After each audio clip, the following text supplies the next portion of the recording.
2023년 6월 2일 일본 후쿠오카현의 한 조용한 마을 미즈마키정.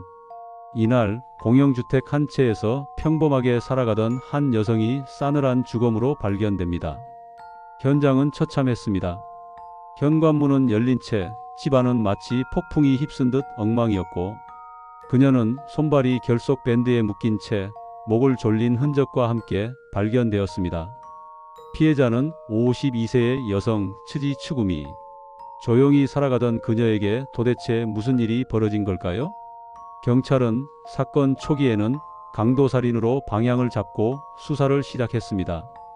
현금 통장과 인감 도장, 차량 열쇠 등이 사라졌고, 그녀의 경차는 인근 파친코 가게 주차장에서 발견됩니다.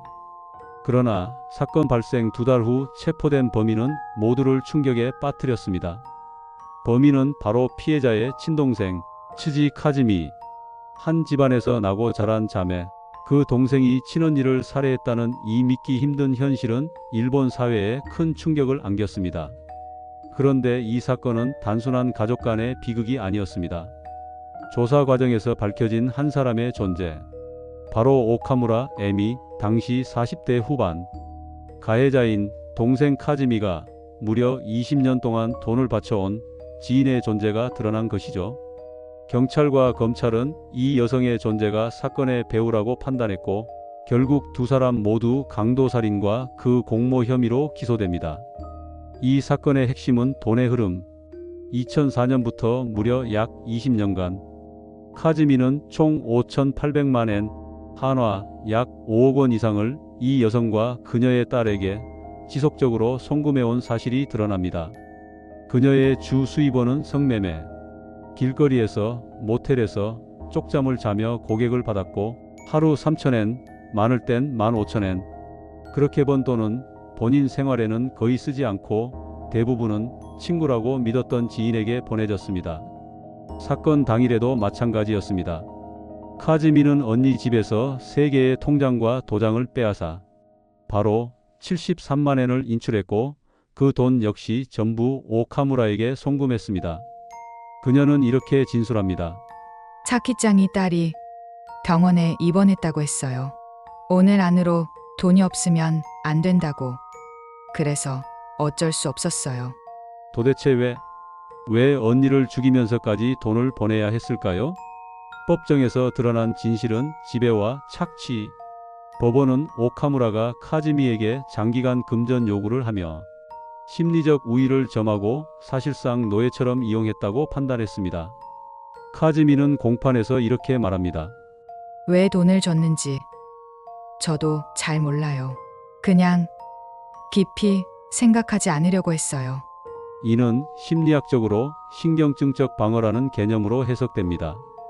불편한 현실을 회피하기 위해 의도적으로 사고를 차단하는 심리적 반응. 그녀는 생각하지 않음으로써 현실을 견디려 했던 것입니다. 그러나 그 결과는 사랑하는 언니의 목숨을 앗아가는 비극으로 끝이 났습니다. 2024년 8월 1일 법원은 츠지 카즈미에게 무기징역을, 사건의 또 다른 핵심 인물 오카무라 에미에게는 징역 20년을 선고합니다. 2025년 6월 최고재판소는 상고를 기각하며 이 판결은 확정되었습니다. 이 충격적인 사건은 단순한 범죄가 아닙니다. 그것은 우정이라는 이름 아래 감춰진 지배와 착취, 그리고 현실을 보지 못한 맹목적 신뢰가 불러온 비극의 결말이었습니다. 그녀는 정말 그 사람을 친구라고 믿었던 걸까요? 그 믿음 하나만으로 무려 20년을 버틸 수 있었던 걸까요? 그렇다면 우리가 생각하는 우정과 그녀가 믿었던 그 우정은 같은 것이었을까요? 자, 이제 우리는 한 여성이 왜 자신의 친언니를 죽이기까지 했는지, 그 믿을 수 없는 범행의 동기에 대해 들여다보겠습니다. 사건의 범인 츠지 카즈미. 2023년 6월 2일 그녀는 언니가 홀로 살고 있던 자택을 찾습니다. 가방에는 결속 밴드, 테이프, 그리고 최루 스프레이가 들어 있었습니다. 그녀는 단순히 돈을 구하러 간 걸까요? 아니면 처음부터 언니를 해칠 마음이 있었던 걸까요? 그런데 이 사건을 이해하려면 우선 돈의 흐름, 그리고 그 뒤에 숨어 있던 지인 여성의 존재를 알아야 합니다. 그 지인의 이름은 오카무라 에미. 카즈미는 이 여성에게 무려 19년간 총 5,800만 엔, 한화로 약 5억 원을 지속적으로 송금해 왔습니다. 그 돈은 어떻게 마련됐을까요? 카즈미는 노숙자 생활을 하며 10년 넘게 성매매에 종사했습니다.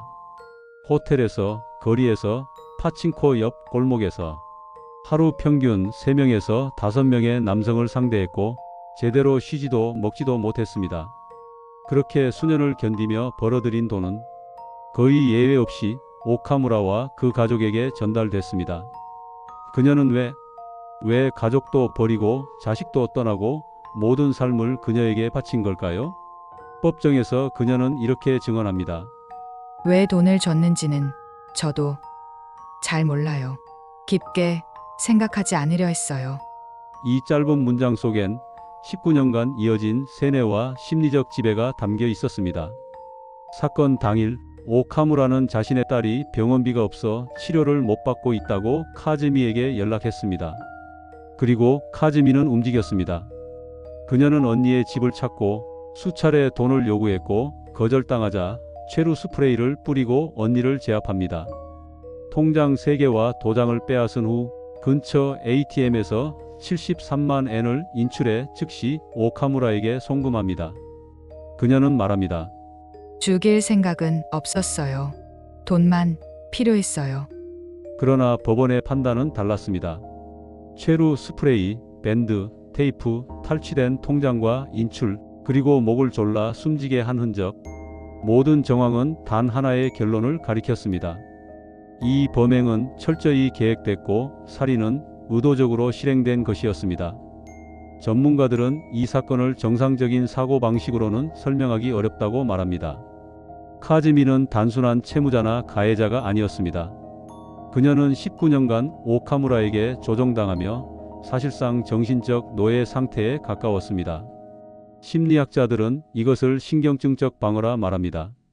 현실이 너무 고통스러울 때 인간은 자신도 모르게 사고를 차단하고 스스로를 마비시킵니다. 카즈미는 오카무라의 요구가 옳은 것처럼 믿고 자신이 돈을 보내야 할 운명이라고 받아들이며 살았습니다. 그것이 바로 언니를 죽이면서도 그녀에게 돈을 송금한 이유였습니다. 여러분 생각해 보십시오. 평생을 거리에서 몸을 팔며 번 돈을 한 사람에게 단 한 번도 거절하지 않고 보낼 수 있습니까? 그 사람의 말 한마디에 가족을 버리고 삶을 버리고 양심조차 버릴 수 있습니까? 카즈미는 그렇게 살았습니다. 그녀에게 오카무라는 친구가 아닌 신 같은 존재였을지도 모릅니다. 법정에서도 그녀는 끝까지 오카무라를 감쌌습니다. 그 사람은 범행과 아무 관련이 없어요. 전부 제 잘못이에요. 하지만 오카무라 역시 체포됐고 법원은 그녀가 심리적 지배를 통해 카즈미를 착취했다고 인정했습니다. 그녀에겐 징역 20년이 선고됐습니다. 결국 이 사건의 동기는 단순한 돈이 아니었습니다. 오랜 시간 쌓여온 착취와 복종, 그리고 결국 일방적 착취 관계가 낳은 최악의 결말이었습니다. 비정상적인 우정. 그녀는 내 인생 전부였어요. 이 말은 피고인 츠지 카즈미, 자신의 언니를 살해한 여성이 법정에서 한 말입니다. 그녀가 말한 그 여자는 사건의 공범으로 기소된 인물 오카무라 에미였습니다. 오늘 이 파트에서는 사건의 본질이자 가장 충격적인 진실인 비정상적인 우정의 정체에 대해 파헤쳐 보겠습니다. 20년 가까이 츠지 카즈미는 오카무라에게 5,800만 엔, 한화로 약 5억 2천만 원에 달하는 금액을 보냈습니다. 그녀는 자신이 번 돈의 거의 전부를 오카무라와 그 가족에게 자발적으로 송금했죠. 문제는 그 돈이 어디에서 나왔는가입니다. 카즈미는 노숙자 신세였고 생계를 위해 선택한 건 장기 성매매였습니다. 그녀는 파친코 근처 모텔, 술집 뒤편거리, 심지어 고속도로 휴게소에서까지 몸을 팔았습니다. 하루에 많게는 5명의 남성을 상대했고 하룻밤에 버는 돈은 고작 3,000엔에서 15,000엔. 그렇게 버틴 하루하루가 19년. 잠은 찜질방에서, 끼니는 편의점 삼각김밥으로. 그런데 그렇게 번 돈을 단 한 번도 자신을 위해 쓰지 않았습니다. 왜일까요? 정말 친구라서. 사건 조사 초반 경찰은 카즈미와 오카무라의 관계를 단순한 채무자와 채권자 혹은 오랜 친구 정도로 판단했습니다. 그러나 수사가 깊어지면서 그들의 관계는 우정이 아닌 일방적 착취였다는 진실이 드러난 순간이었습니다. 검찰은 이 관계를 명확히 규정했습니다. 심리적 지배와 착취 구조. 법원은 오카무라가 장기간 금전을 요구하고 카즈미가 탈출하려 하면 추적하고 심지어는 감정을 이용해 상대를 죄책감에 빠뜨리는 방식으로 압박했다는 내용도 밝혔습니다. 내가 나한테 진 빚을 잊었니? 내 딸이 입원했어. 도와줘야지. 친구잖아. 이런 말들이 반복될수록 카즈미는 점점 자존감이 깎이고 친구를 위해 희생하는 건 당연하다는 믿음이 깊어졌습니다. 심리학자들은 이 상태를 자기기만적, 복종 상태 또는 학습된 무기력이라고 부릅니다. 그리고 결정적인 장면. 법정에서 둘이 직접 마주한 순간이었습니다. 증인석에 선 카즈미를 본 오카무라 에미는 순간 고개를 숙이고 눈물을 쏟아냅니다. 그녀는 떨리는 목소리로 말합니다. 그 돈, 저는 단지 맡아둔 것뿐이에요. 그 친구가 너무 집요하게, 심지어는 위협하듯이 돈을 줬거든요. 설마 그런 끔찍한 일을 저지를 줄은 정말 상상도 못했습니다. 하지만 법원은 그 말을 믿지 않았습니다. 오카무라는 5,800만 엔을 19년간 아무 말 없이 받고도 한 번도 거절하지 않았고 오히려 돈이 부족하다는 메시지를 지속적으로 보냈습니다. 판사는 판결문에서 이렇게 말합니다. 이 관계를 우정이라 볼 수 없다. 이것은 명백한 지배와 착취, 그리고 세뇌의 결과다. 결국 오카무라는 징역 20년, 카즈미는 무기징역을 선고받습니다. 최고재판소까지 상고했지만 2025년 6월 형은 확정되었습니다. 사건의 중심에는 두 자매가 있었습니다. 언니 츠지 츠구미, 그리고 동생 츠지 카즈미. 한때는 함께 자라난 피부치. 하지만 이들은 결국 살인자와 피해자가 되어 법정에서 다시 마주하게 되었습니다. 이 이야기는 단순한 강도살인이나 금전범죄가 아닙니다. 그 이전에 가족이라는 울타리가 어떻게 무너졌는지 그 긴 여정을 들여다봐야 합니다. 2008년 카즈미는 갑작스레 가족을 떠났습니다. 당시 그녀는 결혼한 상태였고 두 자녀를 둔 어머니였습니다. 하지만 어느 날 아이들이 학교에서 집에 돌아왔을 때 그녀는 사라지고 없었습니다. 남편은 장거리 운전기사로 집에 거의 없었고 중학생이던 두 아이는 부모 없이 방치된 채 살아가야 했습니다. 이웃 주민들은 말했습니다. 그 집 요즘 불도 안 들어오고 아이들이 혼자 사는 것 같더라. 그리고 곧 홈리스 가족이라는 소문까지 돌기 시작했습니다. 이때 가족을 책임지고 나선 사람이 있었습니다. 바로 언니 츠구미였습니다. 츠구미는 당시 자신의 어머니와 오빠와 함께 살고 있었고 동생이 남기고 떠난 두 조카를 자신의 집으로 데려와 고등학교 졸업 때까지 직접 키웠습니다. 외식 한 번 없이 휴일에도 쉬지 않고 청소 일을 하며 벌어들인 돈으로 아이들을 학교에 보내고 밥을 해주고 따뜻한 보금자리를 만들어 주었습니다. 그녀는 많은 말을 하진 않았지만 조용한 행동으로 가족이란 이름을 지켜내려 했던 사람이었습니다. 그런데 그 사이 정작 아이들을 떠맡긴 카즈미는 어디서 무엇을 하고 있었을까요? 그녀는 6년 뒤 북큐슈시의 거리에서 노숙자 상태로 경찰에 발견됩니다. 가족의 수소문 끝에 그녀는 잠시 보호 조치를 받았지만 그 후 얼마 지나지 않아 또다시 연락이 끊기고 말았습니다. 그 이유는 지인 오카무라 에미에게 진 빚을 갚기 위해 성매매를 반복하고 있었기 때문이었습니다. 심지어 그녀는 가족의 개조차 아이들을 부탁한다는 말 한마디 없이 사라졌습니다. 한 번도 전화도 편지도 사과도 없었습니다. 이 상황을 가장 고통스럽게 받아들인 사람은 언니 츠구미였습니다. 그녀는 가족들을 모아 이렇게 말합니다. 그래도 내 동생이니까 아이들은 내가 책임질게. 하지만 그 결정이 훗날 자신의 생명을 앗아가게 될 줄은 그 누구도 상상하지 못했겠죠. 그리고 세월이 흐르고 흐른 뒤 2023년 6월 2일 카즈미는 언니의 집을 찾아갔습니다. 그리고 무심히 말을 꺼냈습니다. 돈 좀 빌려줘. 이번엔 진짜 급해. 하지만 언니는 단호했습니다. 전에 빌려준 것도 안 갚았잖아. 이제 좀 책임감 있게 살아야 하는 거 아니니? 그 말은 정당했고 가족이라면 할 수 있는 말이었습니다. 하지만 카즈미에게 그 말은 가혹한 비난으로 들렸습니다.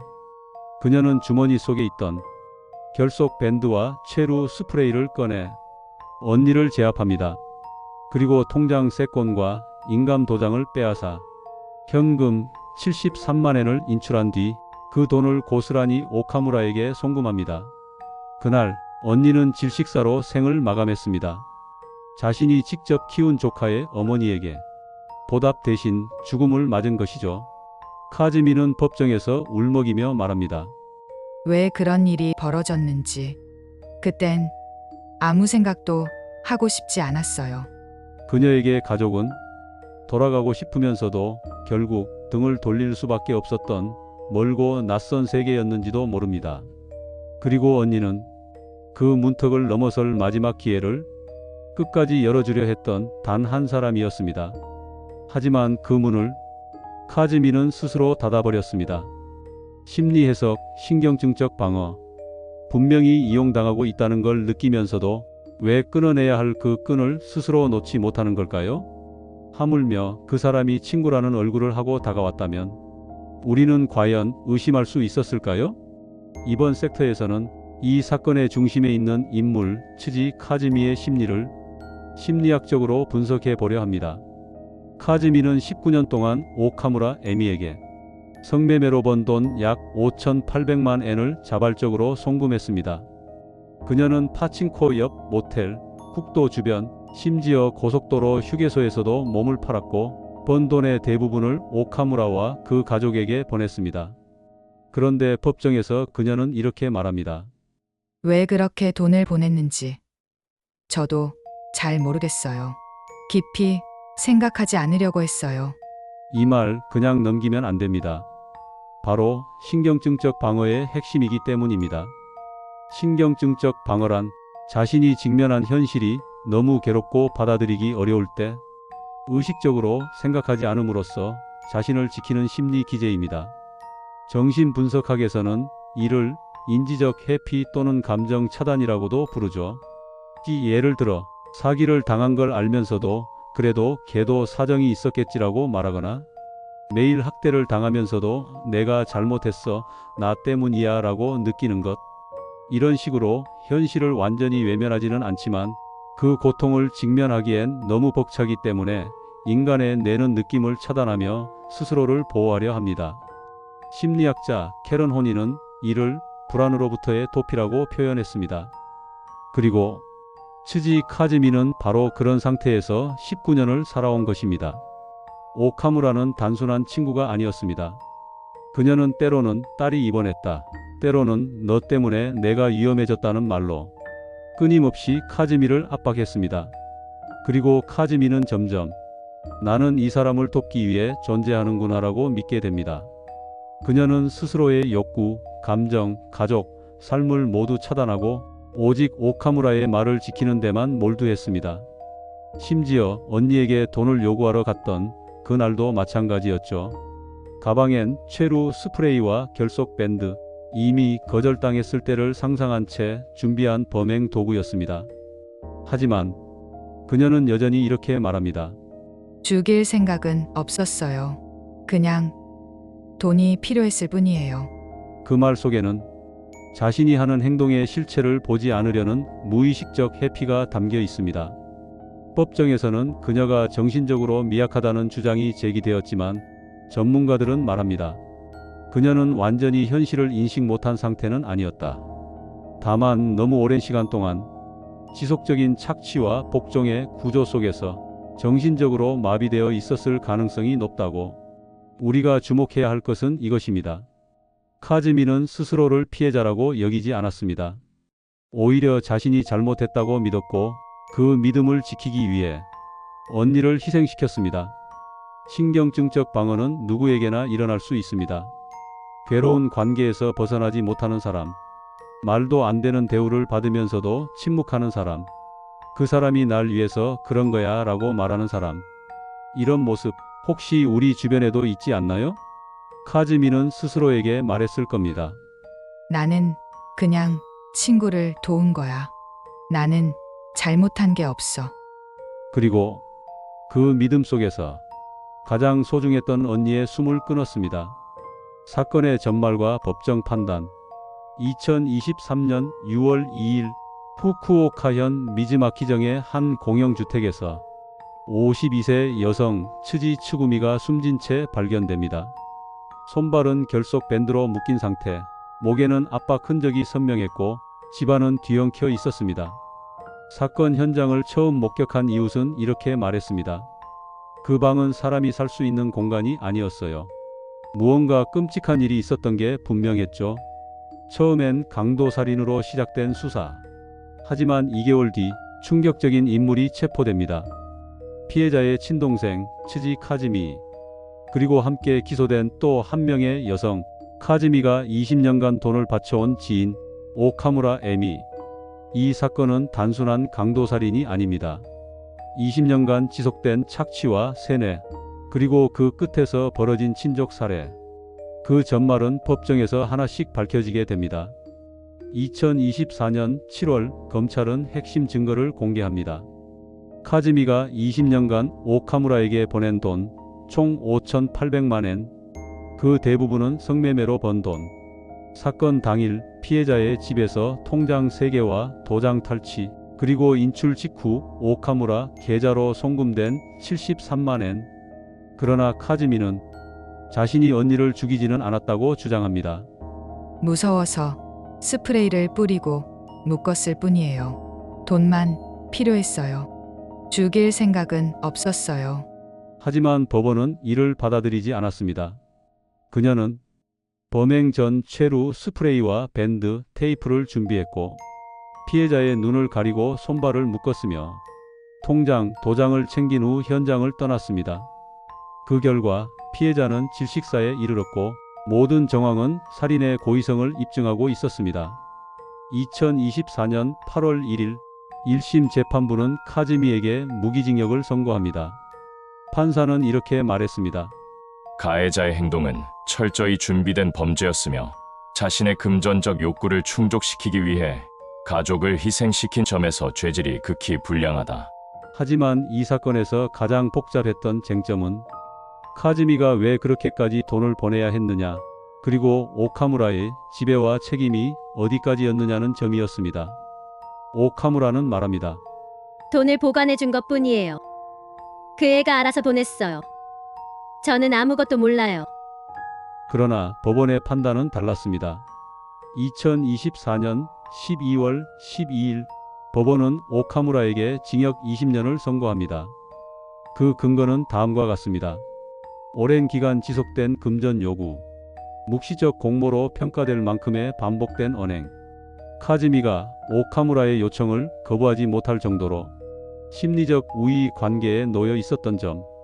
이 관계는 우정이 아니라 착취였다. 오카무라는 피해자를 도구처럼 이용했다.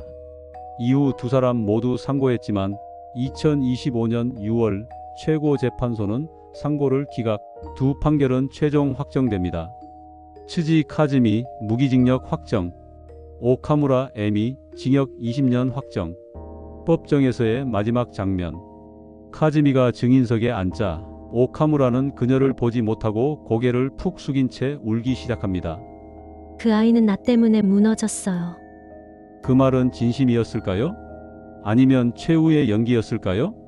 이 비극적인 사건은 한 사람의 인생을 갉아먹은 오랜 심리적 지배의 결과였으며 무관심과 침묵 속에서 벌어진 조용한 세뇌의 기록이었습니다. 그리고 결국 그 침묵은 언니의 목숨을 앗아가는 거대한 소리로 터져버렸습니다. 여러분, 지금까지 함께해 주셔서 감사합니다. 우리는 한 여성의 죽음으로 시작된 사건을 따라가며 20년간 이어진 착취와 복종, 가족의 붕괴, 뒤틀린 우정의 정체, 그리고 법정에서 드러난 인간 심리의 어두운 그림자까지 그 전말을 마주했습니다. 이 사건은 단순한 범죄 기록이 아닙니다. 어쩌면 우리 주변에도 존재할 수 있는 지배와 침묵, 그리고 가면을 쓴 관계에 대한 경고이기도 합니다. 친구니까, 가족이니까라는 말, 그 속에는 때때로 감당할 수 없는 책임과 죄의식이 숨어 있을지도 모릅니다. 당신은 지금 누군가와의 관계에서 침묵하는 중이진 않습니까? 혹시 누군가의 말이 당신의 판단을 대신하고 있진 않나요? 사람은 자신을 지키기 위해 생각을 멈추기도 합니다. 하지만 생각을 멈춘 채 따르기만 하는 관계는 결국 자신도 타인도 파괴할 수 있습니다. 그게 우정이든 사랑이든 가족이든 말이죠. 여러분의 생각은 어떠신가요? 이 사건을 통해 느낀 점, 떠오른 질문이 있다면 댓글로 함께 나눠주세요. 이 공간이 단순한 정보 이상의 대화가 오가는 안전한 커뮤니티가 되길 바랍니다. 좋아요와 구독은 더 깊고 진실된 이야기로 다시 찾아오는 데 큰 힘이 됩니다. 시청해 주셔서 감사합니다. 다음 이야기에서 다시 뵙겠습니다.